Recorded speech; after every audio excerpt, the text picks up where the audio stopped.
شادی کے حوالے سے ہر لڑکی کے کچھ خواب ہوتے ہیں، اور جب سے میں نے اپنے خوش شکل شوہر خرم کی تصویر دیکھی تھی، میں دل و جان سے ان پر فدا ہو گئی تھی۔ میری آنکھوں میں ڈھیروں خواب آ گئے تھے۔ مہندی کے فنکشن پر مجھے اور خرم کو ایک ساتھ بٹھا کر رسم حنا کی گئی تھی۔ سبھی بہت خوش تھے، لیکن جب میری جٹھانی مجھے مہندی لگانے آئی تو اس کے چہرے پر مسکراہٹ کی بجائے اداسی سی تھی۔ آنکھیں بھی آبدیدہ لگ رہی تھیں۔ وہ بس تھوڑی سی مہندی میرے ہاتھ پر رکھ کر چلی گئی۔ کبھی کبھی جو ہمیں دکھائی دیتا ہے یا سنائی دیتا ہے وہ سچ نہیں ہوتا، بلکہ سچ تو اس کے برعکس اتنا الگ ہوتا ہے کہ ہم یقین ہی نہیں کر پاتے۔ میرے ساتھ بھی کچھ ایسا ہی ہوا تھا، اور میں تو ہکا بکا رہ گئی۔ بہت سے ارمان لیے میں اپنے پیا کی سیج تک چلی آئی تھی۔ ہر عورت کی طرح میرا دل بھی اس رشتے کو لے کر کچھ خوش اور کچھ پریشان تھا۔ میں نے شادی سے پہلے ایک دفعہ خرم کو دیکھا تھا، لیکن آج میری ان سے پوری طرح ملاقات ہونے والی تھی۔ جس کمرے میں بٹھایا گیا تھا وہ اس قدر سجا ہوا تھا کہ میں حیران رہ گئی تھی۔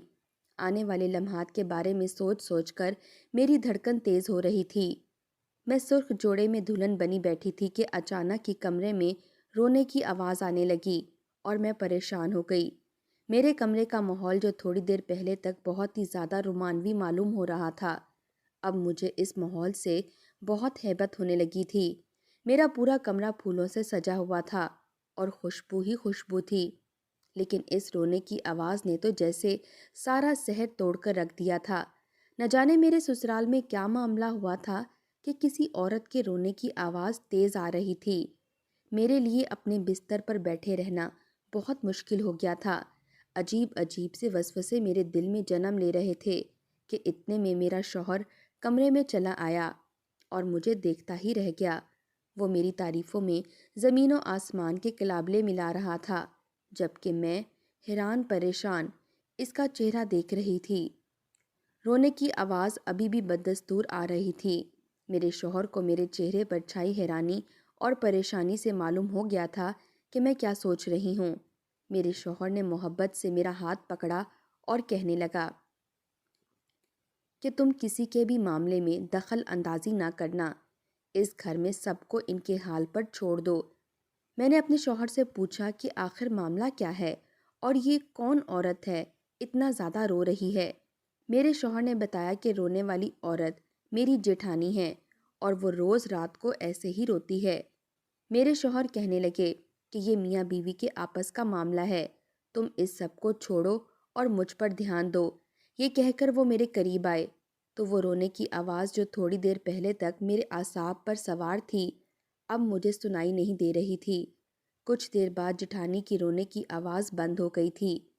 میری اور خرم کی ارینج میرج تھی۔ میری ساس نے مجھے اپنی پسند سے چنا تھا اور بہو بنا کر بہت محبت سے اس گھر میں لائی تھیں۔ میرا شوہر خرم بھی مجھے پسند کرنے لگا تھا، اور شادی کی پہلی رات ہی اس نے مجھ پر دیوانہ وار اپنی محبت لٹا کر اس بات کو ثابت بھی کر دیا تھا۔ شادی کی اگلی صبح جب میں اپنے کمرے سے باہر نکلی تو میں نے اپنی جیٹھانی کو گھر کے کام کرتے ہوئے پایا۔ نہ جانے کیوں میرے دل میں بار بار یہ خیال آ رہا تھا کہ میں ان سے پوچھوں کہ رات کو کیا معاملہ ہوا تھا، لیکن پھر مجھے لگا کہ یہ بات مجھے زیب نہیں دیتی کہ میں کسی میاں بیوی کے ذاتی تعلق کے بارے میں سوال کروں۔ نئی نئی میں دلہن تھی، اس لیے چہرے پر ذرا سا گھونگھٹ نکال کر میں شرماتی ہوئی سب کے ساتھ کھانے کے دسترخوان پر بیٹھ گئی۔ دسترخوان پر ایک طرف ہی میری ساس کے ساتھ میری جیٹھانی کا شوہر یعنی میرا جیٹ بیٹھا ہوا ناشتہ کر رہا تھا۔ میں غور سے اس کی طرف دیکھنے لگی۔ نہ جانے اس نے میری جیٹھانی پر ایسا کون سا ظلم ڈھایا تھا جو وہ رات اس قدر رو رہی تھیں، لیکن گھر میں سب کا چہرہ بالکل نارمل تھا، جیسے رات کچھ ہوا ہی نہ ہو۔ رسم کے مطابق مجھے میرے گھر والے لینے کے لیے آ گئے تھے اور میں اپنے کمرے میں آ کر اپنے گھر جانے کی تیاری کرنے لگی۔ میرے شوہر خرم نے مجھے کہا کہ وہ میرے بغیر کیسے دن گزاریں گے، میں تمہیں رات کو واپس لینے آؤں گا۔ جیسے ہی میں کمرے سے باہر اپنے سامان کے ساتھ نکلی تو میری ساس نے مجھے دیکھ کر دعا دی اور خیال رکھنے کی تاکید کی۔ میں بہت خوش تھی کہ مجھے اتنا اچھا سسرال ملا ہے۔ میں رات والے واقعے کو پوری طرح بھول چکی تھی اور گھر آ کر اپنے بہن بھائیوں میں مصروف ہو گئی تھی۔ ہر کوئی مجھ سے خرم کے رویے کے بارے میں سوال پوچھ رہا تھا۔ شام ہوتے ہی میری ساس مجھے لینے کے لیے آئی تو میں حیران رہ گئی، خرم کیوں نہیں آیا؟ لیکن نئی نویلی دلہن ہونے کی وجہ سے میں اپنی ساس سے یہ سوال پوچھ نہ سکی، لیکن میری ماں نے پوچھ لیا کہ خرم بیٹا کیوں نہیں آیا۔ یہ سن کر میری ساس کے چہرے کا رنگ کچھ عجیب سا ہوا اور وہ کہنے لگیں کہ آپ کی بیٹی کو ہمارے گھر ہی تو جانا ہے، پھر میں لے جاؤں یا خرم، کیا فرق پڑتا ہے؟ میری ماں ان کا یہ عجیب سا جواب سن میں جو خرم کی منتظر تھی انہیں نہ پا کر میرا دل کچھ اداس ہو گیا تھا، کیونکہ میں خرم کی خاطر بہت زیادہ تیار ہوئی تھی۔ میں اپنی ساس کے ساتھ رکشے میں بیٹھ کر خاموشی سے اپنے سسرال واپس آ گئی تھی۔ سسرال واپس آنے کے بعد کچھ دیر تو میں ساس کے ساتھ بیٹھ کر باتیں کرتی رہی، اور جب کچھ دیر بعد کمرے میں گئی تو یہ دیکھ کر حیران رہ گئی کہ خرم بستر پر لیٹے ہوئے تھے۔ میں نے خفگی سے خرم کو دیکھا تو وہ میرا ہاتھ پکڑ کر چومنے لگے۔ انہیں اندازہ ہو گیا تھا کہ میں ان سے ناراض ہوں۔ وہ مجھے کہنے لگے کہ ہمارے ہاں یہی دستور ہے، یعنی صبح یہ بات تمہیں اس لیے نہیں بتائی کہ تمہارا دل دکھ نہ جائے۔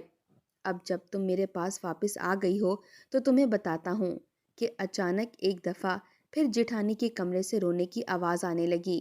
میں نے پریشان ہو کر خرم کو دیکھا، لیکن انہیں تو جیسے اس کی آواز کو سن کر کوئی فرق نہیں پڑ رہا تھا۔ میں نے انہیں غصے سے کہا کہ یہ سب کیا ہے؟ انہوں نے ایک دفعہ پھر کل والا جملہ دہرایا، دوسروں کے معاملے سے دور رہو اور دوسروں پر توجہ دینے کی ضرورت نہیں۔ کچھ ہی دیر بعد وہ آواز آنا بند تو ہو گئی تھی، لیکن مجھے ایسا لگ رہا تھا کہ وہ آواز میرے اعصاب پر سوار ہو گئی ہے۔ میری جیٹھانی ایک لمبی چوڑی عورت تھی اور اس کا یوں بچوں کی طرح رونا مجھے کسی صورت برداشت نہیں ہو رہا تھا۔ میں نے اپنی زندگی میں آج تک کسی عورت کو اس طرح روتے ہوئے نہیں دیکھا تھا۔ مستقل جاگنے کی وجہ سے میری طبیعت کچھ بہتر نہیں ہو رہی تھی، لیکن اس کے باوجود بھی مجھے ناشتے کے لیے کمرے سے باہر نکلنا پڑا۔ میری جیٹھانی ناشتہ کروانے میں آج بھی پوری طرح مصروف تھی۔ میں نے نوٹ کیا کہ میری ساس باتوں باتوں میں میری جیٹھانی کو کچھ زہریلے جملے بھی بول رہی تھیں۔ میرا جیٹ بھی وہیں بیٹھا تھا اور سب کچھ سن رہا تھا۔ اس کے بعد میں نے سارا دن یہی دیکھا کہ میری جیٹھانی کام کاج میں مصروف رہی اور کوئی اس کا ساتھ دینے کو آگے نہ آیا۔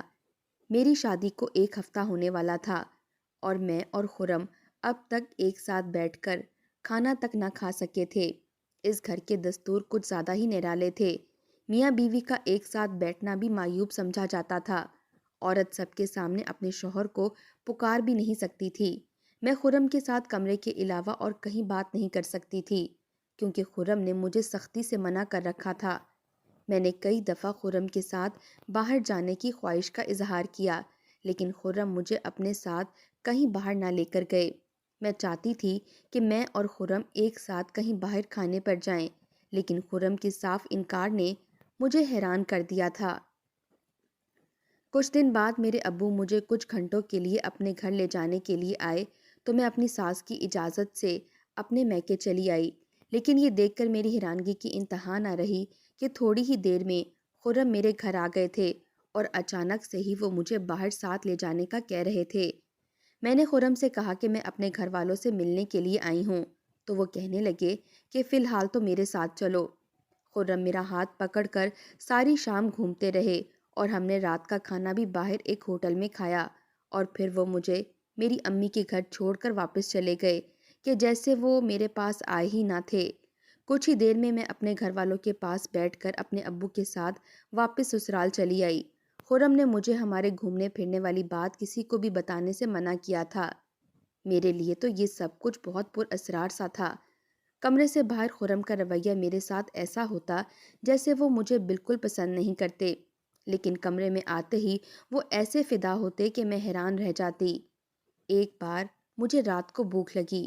میں نے کہا کہ دودھ کا گلاس پی لیتی ہوں، تو خرم کہنے لگے تم یہ دودھ باہر سب کے سامنے نہیں پیو گی، تم امی سے یہ کہہ کر دودھ کا گلاس لے کر آؤ کہ خرم نے پینا ہے اور کمرے میں آ کر تم پی لینا۔ مجھے خرم کی یہ بات کچھ عجیب سی لگی۔ میں نے کہا خرم، ایک دودھ کا گلاس بھی مجھے جھوٹ بول کر پینا پڑے گا؟ خرم نے کہا ہمارے ہاں بہو کو صرف ایک کپ چائے پینے کی ہی اجازت ہے۔ جیسے جیسے وقت گزر رہا تھا مجھے اپنے سسرال والوں کا رویہ بہت عجیب لگ رہا تھا۔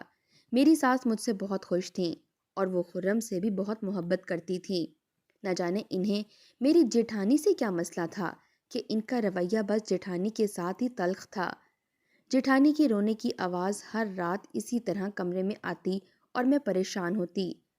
چاہنے کے باوجود بھی یہ نہ کر پائی تھی کہ میں ان کے رونے کو قبول کر لوں۔ خرم میرے پاس ہوتے تو میرا سارا دھیان جیٹھانی کی طرف ہوتا، اور جس وقت خرم اس بات کو محسوس کر لیتے تو وہ مجھ سے ناراض ہو جاتے اور گھر کے کسی معاملات سے ان کا کوئی لینا دینا نہیں تھا۔ ایک رات میں نے خرم سے کہا کہ آپ اپنے بھائی سے معلوم تو کریں کہ آخری مسئلہ ہے کیا۔ اس گھر کی بڑی بہو ہیں اور اماں خود ان کے معاملے کو دیکھیں گی۔ خرم کی بات سن کر میں چونک اٹھی تھی کہ واقعی اس گھر کی بڑی تو اماں ہیں، لیکن اتنے عرصے میں اماں نے اس بات کا کوئی نوٹس کیوں نہیں لیا؟ میرا جیٹ جب بھی مجھے نظر آتا تو میرے چہرے پر اس کے لیے خود بخود نفرت کے آثار نمودار ہو جاتے۔ کبھی کبھی میں سوچتی کہ دونوں بھائیوں میں کتنا زمین آسمان کا فرق ہے۔ خرم مجھے پلکوں پر بٹھا کر رکھتے اور ان کا بھائی اپنی بیوی کو نہ جانے کس طرح اپنے ظلم کا نشانہ بناتا ہے۔ جب بھی میری نند اور نندوئی گھر پر آتے تو میری نند ڈھیر ساری شاپنگ اپنی والدہ کو دکھا رہی ہوتی کہ اس کے شوہر نے اسے شاپنگ کرائی ہے، ہوٹل میں کھانا کھلایا ہے، تو میری ساس یہ سن کر بہت خوش ہوتی۔ میری نند ہم سب کے سامنے اپنے شوہر کے ساتھ بیٹھ کر ایک ہی پلیٹ میں کھانا کھاتی تو میں خرم کو گھورنے لگتی، کمرے میں جا کر ان سے کہتی آپ کی والدہ کی بیٹی کے معاملے میں اصول کچھ اور ہیں اور بہو کے معاملے میں کچھ اور۔ کیوں آپ کی بہن اپنے شوہر کے ساتھ گھومتی پھرتی ہے، ساتھ بیٹھ کر کھاتی ہے، اور اپنے بھائی کا رویہ دیکھا ہے اپنی بیوی کے ساتھ کیسے گھور گھور کر بھابھی کو دیکھتے ہیں؟ میں نے آج تک بھابھی کے چہرے پر مسکراہٹ نہیں دیکھی۔ خرم کہنے لگے جب میں تمہارے ساتھ ٹھیک ہوں تو تم کیوں دوسروں کی خاطر مجھ سے جھگڑ رہی ہو؟ میں نے کہا بات اصول کی ہے تو پھر بیٹی کے ساتھ بھی وہی سلوک ہونا چاہیے جیسا بہو کے ساتھ ہے۔ لیکن میری بحث کا نتیجہ یہ نکلا کہ خرم نے مجھ سے بات ہی نہیں کی اور کروٹ بدل کر سو گئے۔ لیکن اگلے روز ان کا رویہ مجھ سے بالکل ٹھیک تھا، پہلے جیسا تھا۔ میری ساس نے مجھے گھر کے کسی بھی کام کو ابھی تک ہاتھ لگانے نہیں دیا تھا۔ ایک دن خرم نے مجھے بتایا کہ اسے اپنے دوست کی شادی میں جانا ہے۔ پہلے تو میں نے بھی ساتھ جانے کی بات کی، لیکن خرم نے کہا کہ یہ ان کے گھر کا دستور نہیں ہے کہ تم میرے ساتھ کسی بھی دعوت میں شریک ہو۔ اتنا اندازہ تو مجھے ہو گیا تھا کہ میرا اور خرم کا گھر سے اکیلے نکلنا میری ساس کو پسند نہیں تھا۔ خرم مجھے چھوڑ کر اپنے دوست کے پاس شادی میں چلے گئے اور میں کمرے میں اکیلی کروٹیں بدلنے لگی۔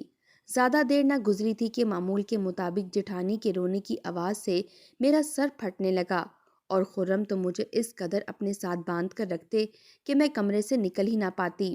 لیکن آج خرم موجود نہیں تھے اور میرے پاس موقع تھا کہ میں جا کر ان دونوں میاں بیوی کے بیچ میں صلح کا معاملہ کروا سکوں۔ میں آج آہستہ سے دبے پاؤں اپنے کمرے سے نکلی کہ کہیں میری ساس کو پتہ نہ چل جائے، اور اپنی جیٹھانی کے کمرے کی طرف بڑھی تو میری جیٹھانی کے رونے کی آواز یہاں مزید تیز آ رہی تھی۔ میرا دل بری طرح سے دھڑک رہا تھا، نہ جانے اندر ان کے ساتھ کیا سلوک ہو رہا تھا، لیکن میں اب ان پر ہونے والے ظلم پر مزید خاموش نہیں رہ سکتی تھی۔ اسی لیے میں ڈرتے ڈرتے ان کے کمرے کا دروازہ کھول کر کمرے میں داخل ہو گئی۔ حیرت کی بات یہ تھی کہ دروازے کو کنڈی نہیں لگی ہوئی تھی۔ شاید ان کے جھگڑے کی آواز سن کر کوئی ان کے کمرے میں نہیں جاتا تھا، اسی لیے کنڈی لگانے کی نوبت ہی پیش نہ آئی تھی۔ لیکن جو منظر میری آنکھوں نے دیکھا، اس کو دیکھ کر میں چکرا کر رہ گئی۔ میرے وہم و گمان میں بھی نہیں تھا کہ ایسا بھی ہو سکتا ہے۔ میرے جیٹھ اور جیٹھانی کو ہرگز یہ امید نہیں تھی کہ میں آدھی رات کو یوں بے دھڑک ان کے کمرے میں گھس جاؤں گی۔ اسی لیے وہ دونوں مجھے دیکھ کر اندر کا منظر کچھ ایسا تھا کہ مجھے اپنی بصارت پر یقین نہ آیا۔ میرے جیٹھ جیٹھانی مزے سے کمرے میں بیٹھے آئس کریم کھا رہے تھے اور ایک ٹیپ ریکارڈر پر میری جیٹھانی کے رونے کی آوازیں لگی ہوئی تھیں۔ میں بہت ہی حیرانگی سے ان دونوں کو دیکھنے لگی تو میری جیٹھانی نے فوراً ہی اٹھ کر مجھے اندر کھینچا اور دروازے کی کنڈی لگائی اور اپنے شوہر پر غصہ ہونے لگی کہ دروازہ کیوں بند نہیں کیا تھا۔ میرا جیٹ کہنے لگا کہ آئس کریم پگھل رہی تھی۔ جلد بازی میں وہ کنڈی لگانا بھول گیا۔ میری جیٹھانی نے مجھے ہاتھ سے پکڑ کر اپنے پاس بٹھایا اور میری طرف بھی آئس کریم بڑھائی، لیکن میں نے اس کو نفی میں منع کر دیا۔ میں تو ابھی تک شاکڈ تھی۔ میں کچھ دیر خاموشی سے بیٹھی ان دونوں کا چہرہ تکتی رہی اور تھوڑی دیر بعد میں نے خود آگے بڑھ کر ٹیپ بند کر دیا اور رونے کی آواز ختم ہو گئی۔ میری جیٹھانی نے مجھے بتانا شروع کیا کہ وہ اس گھر میں پسند کی شادی کر کے آئی تھیں۔ خرم کے بڑے بھائی نے بھی انہیں اپنی پسند سے اپنی بیوی بنایا تھا، جبکہ اس گھر میں پسند کی شادی کرنے کی اجازت کسی کو نہیں تھی۔ اس لیے میری ساس نے دن رات میری جیٹھانی کا جینا حرام کر رکھا تھا۔ میرے جیٹ اور جیٹھانی اگر ساتھ بیٹھ کر کھانا کھاتے تو مصیبت آ جاتی، اور اگر ایک ساتھ باہر جانا چاہتے تو میری ساس کے تانے ختم ہی نہ ہوتے۔ ساس ہر وقت کوئی نہ کوئی ایسا موقع تلاش کرتی ان دونوں کے درمیان جھگڑا کروا دیا جائے، لیکن وہ دونوں ایک دوسرے سے اتنی محبت کرتے تھے کہ ساس کی لاکھ کوششوں کے باوجود بھی ان کے درمیان دوریاں پیدا نہ ہو سکیں، جس کی وجہ سے اس کا رویہ دن بہ دن مزید خراب ہوتا چلا گیا اور وہ دونوں اس بات سے تنگ آ گئے۔ ایک دن ساس نے میرے جیٹ سے غصے میں کہا کہ مجھے اس دن سکون ملے گا جب تیری بیوی ہر روز روئے گی۔ تو میری مرضی کے بغیر اس کو بیاہ لایا ہے، اب جب تک میں اسے خون کے آنسو نہ رلا دوں مجھے سکون نہ آئے گا۔ اس دن ان دونوں کو اندازہ ہو گیا کہ جب تک وہ دونوں سب کے سامنے پیار محبت سے میرے جیٹ نے اس بات کا یہ حل نکالا کہ وہ گھر میں سب کے سامنے چھوٹی چھوٹی بات پر خود ہی اپنی بیوی کو جان بوجھ کر ڈانٹتے اور ذلیل کرتے۔ میری جیٹھانی بھی جانتے بوجھتے ان سے مزید جھگڑا کرتی اور گھر والوں کو لگتا کہ ان کے درمیان کشیدگی پیدا ہو گئی ہے۔ دھیرے دھیرے ساس کا رویہ میری جیٹھانی کے لیے بہتر ہونے لگا، کیونکہ یہ سوچ کر انہیں سکون آ گیا تھا کہ اب ان کا بیٹا اپنی بیوی کو اہمیت نہیں دیتا۔ پھر ایک روز جب ان دونوں کا جھگڑا بہت بڑا تو میرے جیٹھ نے جیٹھانی کو رات بھر رونے کا مشورہ دیا۔ وہ کچھ دیر رو کر خاموش ہو گئی، لیکن اگلی صبح ایک حیران کن منظر پیش آیا کہ میری ساس ناشتے کے دسترخوان پر بہت ہی مطمئن انداز میں بیٹھی ہوئی تھیں اور وہ جیٹھانی سے کسی بھی بات پر جھگڑا نہیں کر رہی تھی۔ اس دن ان دونوں کو اندازہ ہوا کہ دراصل ساس چاہتی کیا ہے، اور پھر اس کے بعد یہ معمول بن گیا کہ روز رات کو وہ دونوں کسی نہ کسی بات پر معمولی سا جھگڑا کر لیتے اور جیٹھانی رونے کا کام کرتی، لیکن یہ رونا انہوں نے ٹیپ ریکارڈر پر ریکارڈ کر لیا تھا۔ وہ ایک خوشگوار زندگی گزار رہے تھے، لیکن دنیا کی نظر میں وہ دونوں خوش نہیں تھے۔ میرے جیٹ کہنے لگے کہ یہ بات خرم کو بھی اچھے سے معلوم ہے، اس لیے وہ آج بھی تمہیں اپنے ساتھ لے کر نہیں گیا، کیونکہ جس دن ہماری ماں کو یہ لگا کہ خرم تمہیں اہمیت دینے لگا ہے وہ تمہارا جینا مشکل کر دیں گی۔ خرم ایک سمجھدار لڑکا ہے، اس لیے اس نے شروع سے ہی اس بات کو قبول کر لیا ہے، لیکن کیونکہ ہم دونوں کی پسند کی شادی تھی اس لیے یہ معاملہ سنبھل نہیں پایا۔ جب ساری بات پوری طرح میری سمجھ آ گئی تو میں نے جیٹھانی کے ہاتھ سے آئس کریم لی اور سکون سے آئس کریم کھانے لگی۔ وہ دونوں ایک دوسرے کے ساتھ بہت خوش اور مطمئن تھے۔ میں خاموشی سے واپس اپنے کمرے میں چلی آئی۔ کبھی کبھی رشتوں کو بچانے کے لیے کچھ تدبیروں کا سہارا بھی لینا پڑتا ہے۔ میرے جیٹ نے بھی یہی کیا تھا۔ جب رات گئے خرم لوٹ کر گھر آئے تو میں ان کے انتظار میں جاگ رہی تھی۔ خرم میرے لیے آتے ہوئے چاکلیٹ لے کر آئے تھے۔ آج میں نے پہلی بار غور کیا تو مجھے اندازہ ہوا کہ خرم میرے لیے ہر چیز ایک کالی تھیلی میں ڈال کر لاتے تھے۔ میرے چہرے پر خود بخود ہی ایک مسکراہٹ پھیل گئی۔ اب مجھے جیٹھانی کے رونے کی آواز سے کوئی الجھن نہ ہوتی تھی اور نہ ہی وہ آواز میرے اعصاب پر سوار ہوتی تھی، بلکہ یہ سوچ کر میرے چہرے پر مسکراہٹ دوڑ جاتی کہ وہ دونوں ایک اچھی زندگی گزار رہے ہیں۔ کبھی کبھی مائیں اپنے بیٹوں کی تقسیم برداشت نہیں کر پاتیں اور وہ بہو کے وجود کو قبول کرنے کے لیے کسی طور راضی نہیں ہوتیں۔ ایسے میں رشتوں کو بچانے کے لیے کسی نہ کسی کو تھوڑی بہت قربانی دینی پڑتی ہے۔ اسی لیے میری ساس کے دونوں بیٹوں نے یہی حل نکالا تھا کہ وہ تھوڑی سی قربانی کے ذریعے اپنے رشتوں کو بچا لیں۔ میری ساس یہ سوچ کر خوش تھی کہ ان کی دونوں بہویں ان کے بیٹوں سے دور ہیں، اور ہم دونوں بہویں اس لیے خوش تھیں کیونکہ ہمیں ہمارے کمرے میں اتنی زیادہ محبت مل گئی تھی۔ لیکن مجھے پھر بھی یہ بات اچھی نہیں لگتی تھی کہ جب میری ساس یہ چاہتی تھیں بیٹی کا شوہر ان کی بیٹی کے ناز نخرے دکھائے اٹھائے اور پھر بیٹا وہی کرتے ہوئے انہیں جورو کا غلام اور نامرد کیوں لگتا تھا؟ اگر ان کے نزدیک مرد وہ ہوتے ہیں جو بیوی کو گھوری میں رکھیں تو پھر بیٹی کے لیے ایسا مرد کیوں پسند؟ میری یہ کہانی ہر دوسرے گھر کی کہانی ہے جہاں یہ اصول آج بھی بڑے زور و شور سے نبھائے جا رہے ہیں۔